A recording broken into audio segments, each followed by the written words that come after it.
y'all, welcome back to the Draper Bunch Adventures. I'm Carol. I'm so glad you're here today. We have reorganized, rearranged, and just restructured kind of a little bit our homeschool room.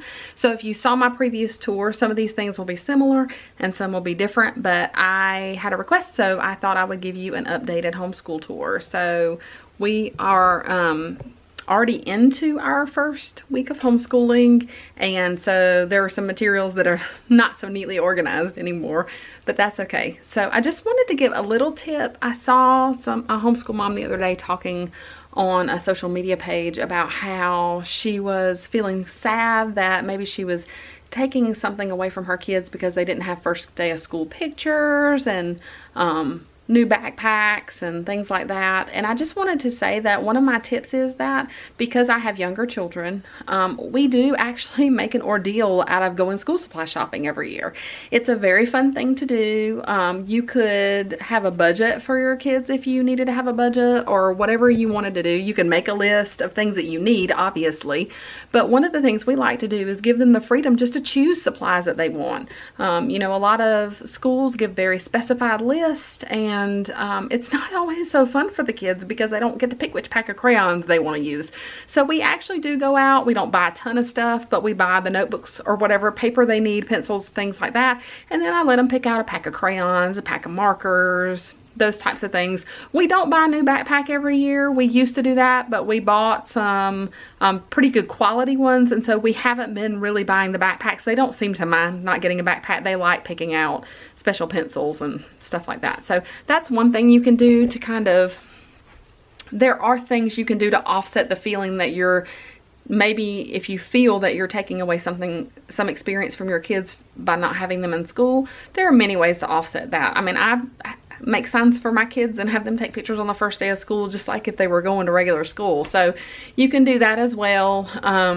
There are homeschool co-ops and groups that do Valentine's Day parties and Halloween activities, and whatever you're interested in creating, you can certainly find something probably locally that you would be able to give your kids those experiences if you wanted to. I found the older my kids get, the less they care about it, but I do try to have them be involved in group activities that are fun like that, because it does allow them to have those experiences. And then as a parent, I don't feel like they're really missing out on anything. I don't really feel like they're missing out on anything anyway, because in the grand scheme of things, when they get older, most likely they're not going to look back and say, oh, I'm so sad I didn't get to go to my 4th grade Valentine's party. So it's good to do. And sometimes if we're not going to recreate the school experience, we just do fun crafts or fun activities, math activities for the holiday or whatever, just to try to make it sure it's fun and it's not just doing paper and pencil work all the time. So that's just my extra tip for today. So let's get started on the homeschool room tour. If you watch my previous one, you know that we have a large bonus room above our garage, and it's pretty big. And so what we have is we have the room split half and half. You can kind of see my daughter's Lego shelf behind me. Half of it is where my girls play, and they also have a craft area in their half with a table and chairs and some craft supplies. And then the other half, which is behind me, is our homeschool room area. So I have tried to make it as user-friendly for me and the kids, as organized and efficient as possible, so that we make the most of the time that we're working on school materials and we're not having to dig through stacks and stacks of stuff or shelves and shelves of stuff. Then you'll see how I did that in just a minute. So here we go. Ready? So here's an overall view of the room. It is about half of the room. The other half is not too messy, but I probably won't show you that just because it's just toys. It's not very exciting. So we'll start on this side panoramically, and we'll work our way around the room just to give you some perspective of what we're doing. So when we enter the room, Max sits at this end chair here, Ella sits at this chair over here, and she's my 4th grader, and Emma sits on the chair on the end, and she's my 2nd grader. And then I sit over here in a chair sometimes when I'm sitting. Most of the time I'm not sitting. I'm rotating around through the kids or doing different things with them. But when I am sitting, that's where I sit there. So that just kind of gives you a little bit, hopefully, of a perspective of that as well. So right in front of me is Max's chair. These white containers I've had for a very long time. I bought them personally and used them in my classroom, and now I'm using them here. It's a great way to organize the kids' curriculum materials so that they're separated into subjects and they can access them easily and put them away easily without it taking a lot of time to do that. The basket on top are some additional materials. It also has my lesson plan book for Max in it. Because he's older, he's able to look in that plan book, know what he needs to do, and complete his assignments on his own. And it does have some other materials that wouldn't fit in the bin because obviously he's older and does have more books and things than the girls do. And I am going to do a video about his all the curriculum I'm using for him for 10th grade very shortly, so stay tuned for that. So this is his seat, and these are his materials, and I will try to give you some close-up view. He has obviously a protractor and markers and things like that. My kids all have little individual dry erase boards that they like to use to work out math problems and things. It saves paper and they just enjoy it. It's more fun. So even Max likes to use a dry erase board to do things. He does have things like crayons and stuff, but he doesn't really use that very often. So in this basket, this was one of his writing assignments. He has his writing curriculum. There's the lesson plan book. And then just, you can see other grammar and then notebooks that he needs to access easily are there. And then we have, the top drawer has some science materials in it. And then he has a math drawer where you see he put his whiteboard there. And then he has his book. And then he has a science drawer, which he has his discs in for different things. I'll talk more about that later. Science book and notebook. And then his history materials. I may forget to say this in a later video. If you happen to be using Knotgrass, please don't do what I did and not go check out their free online resources for the curriculum you're buying. I'm just going to show you this real quick. They have things that you can print out to supplement the curriculum to help with. I don't know if you can see this or not. Let me hold it up because it has a shadow on it.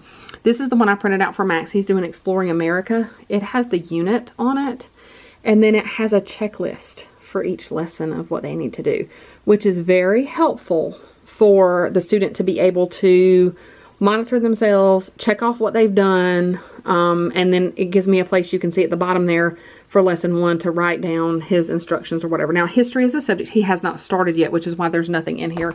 He will start that next week. We like to do a slow, gradual start. And then that's one of the resources that they have. Other resources they have for the younger kids, excuse my reach there.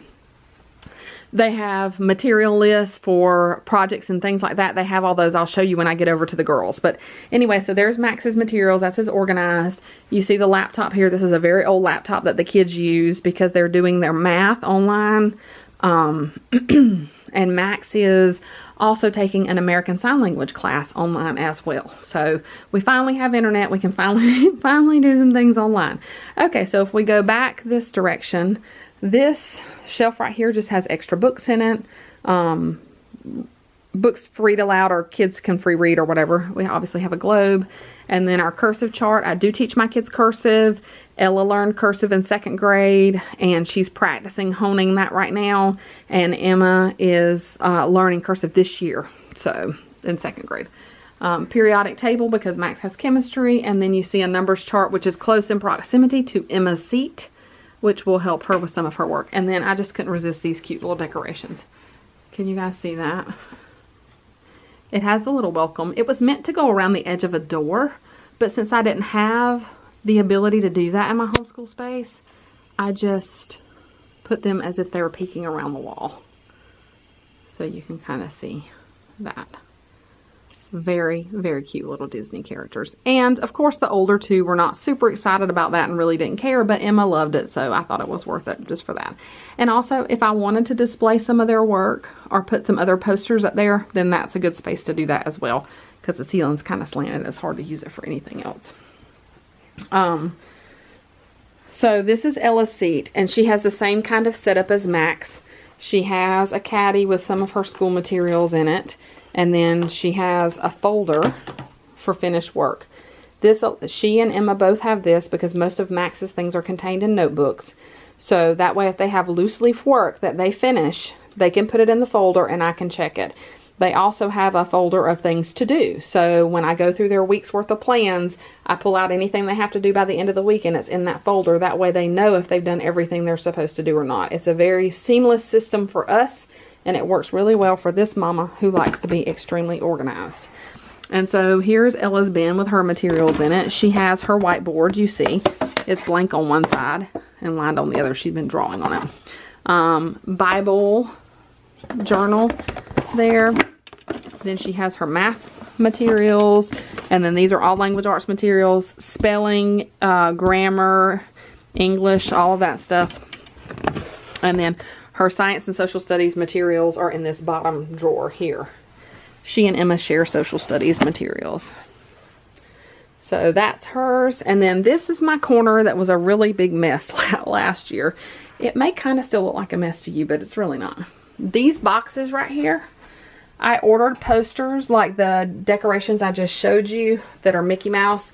I ordered those from Amazon, and they come in those types of boxes, which are perfect for holding posters and things like that and keeping them straight. So that's what that is. These are binders of past year's work, portfolios that are organized in these containers. And then these are science and math materials here to be used. And then these are the binders I will use for their work this year. So it's actually, if you watched my previous vlog about my room, this is actually much better than it was before. Here are some more bins. Obviously, I love bins for organizing. I keep a lot of Emma's materials here. She has a lot of materials for reading. And so she has some workbooks and materials in her particular container. And these containers are more like teacher materials, charts, cards, anything that we might need as a resource in teaching. And then I keep my teacher key books and stuff in here as well. So that's what all those are. I'm not going to open all of them and show you. I'll just kind of give you a little bit of a sense of what I mean, like extra reading materials here. Little blend cards and things like that are in there. And then this is what I was talking about with the knot grass. So for the younger kids, one of the things they have online is they do have the assignment checklist as well, which just helps me really because I'm doing this program with Emma and Ella together. And then I just tabbed it. Then it has the projects supply list. So if you are using Knotgrass, please make sure you go to their website and check out their additional resources for printing. Because they do have quite a few things that are very, very helpful that I did not even look at until this year, and I'm so glad that I did. So this shelf, if you saw working my way around the room, this shelf, if you saw previously, is a repurposed from our nursery from when the girls were little. It used to have a changing table up here, and then it was like the drawers where we would keep their clothes and diapers and things. And so when we didn't need it anymore, we repurposed it for a school shelf. So up at the top, there are craft supplies and games. And then this top shelf has social studies and science topic books that are sorted, even though you can't really tell it by that. There are some teacher books and some other resources on the shelf as well. And then obviously some scissors and markers and things that, you know, that I need. I keep trying to point, not looking at the camera, and then my finger's in the wrong place. And then these books down here are all organized by topic. They're labeled and organized for read alouds. So I do read aloud to the girls every single day. I'll try to capture some of that in some of my day in the life vlogs. And then in these drawers and in these cabinets are different materials like command strips to hang things on the wall, tape dispensers, hot glue gun, hot glue. I mean, I can kind of show you. I do try to keep it pretty organized. So you can see like trash bags and spelling cards and different types of things that we might need. And then in the cabinets, we have some do-a-dots. Those are just extra bags for the trash cans, and like do-a-dot markers and markers things, and then extra curriculum materials there. And then the same thing on this side. I just have teacher resource books and then some more crafting materials and painting things down there. So just really tried to make good use of that space. And then if I turn around from that is where Emma is sitting on this end of the table. And she has the same kind of setup where she has a caddy with crayons and glue and scissors and stuff like that in it. And then she has a basket like Max.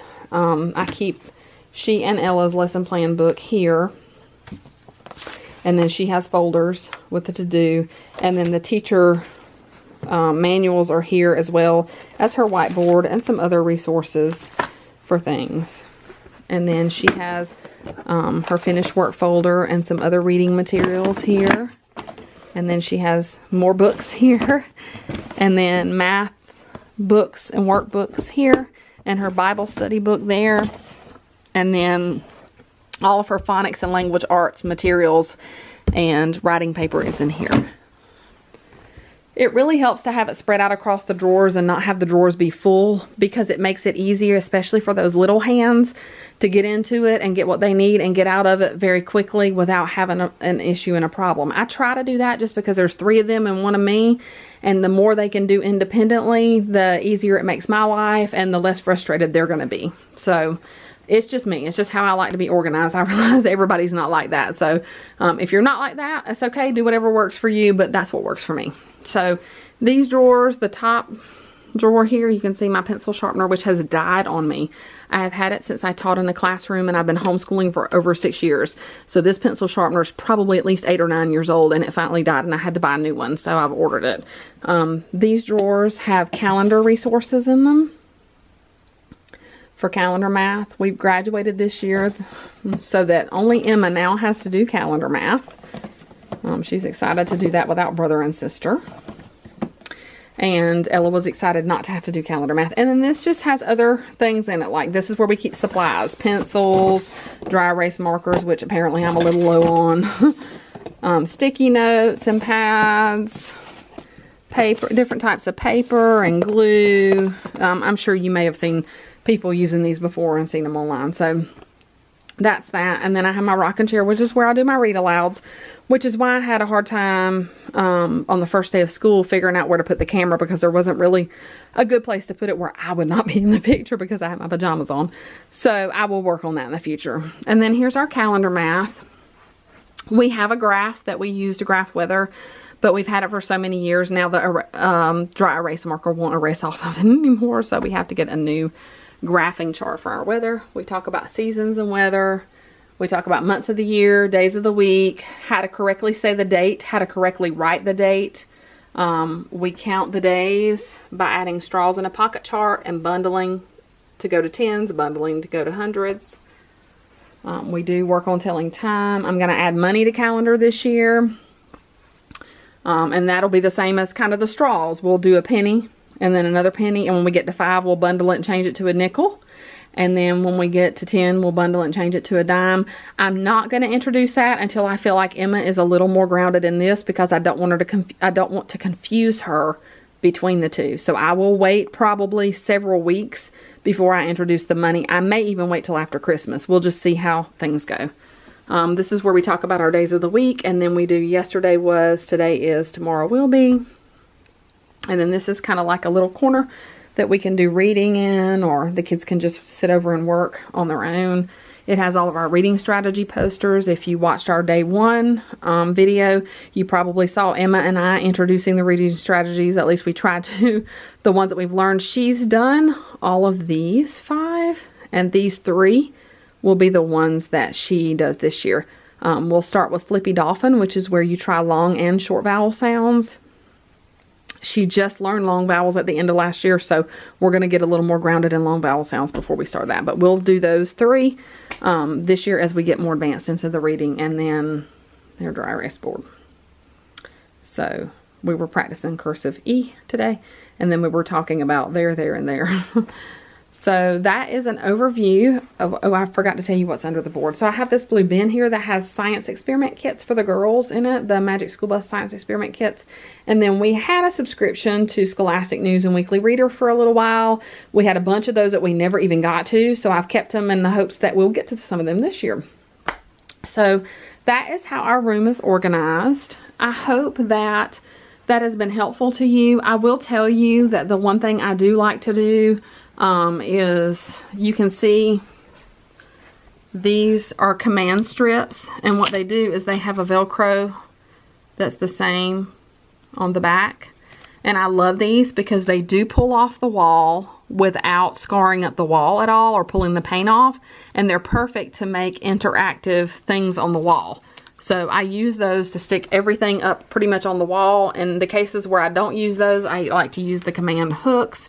They also work really well. Like I said, this is a painted wall, and I have taken down things and put things up, and I have not had any trouble with the command strips. So I highly recommend the command hooks and the command strips if you want to create interactive spaces on your wall. They just work really well, and that, like I said, they don't pull the paint or anything like that off. So here's our room. I hope you have enjoyed seeing it.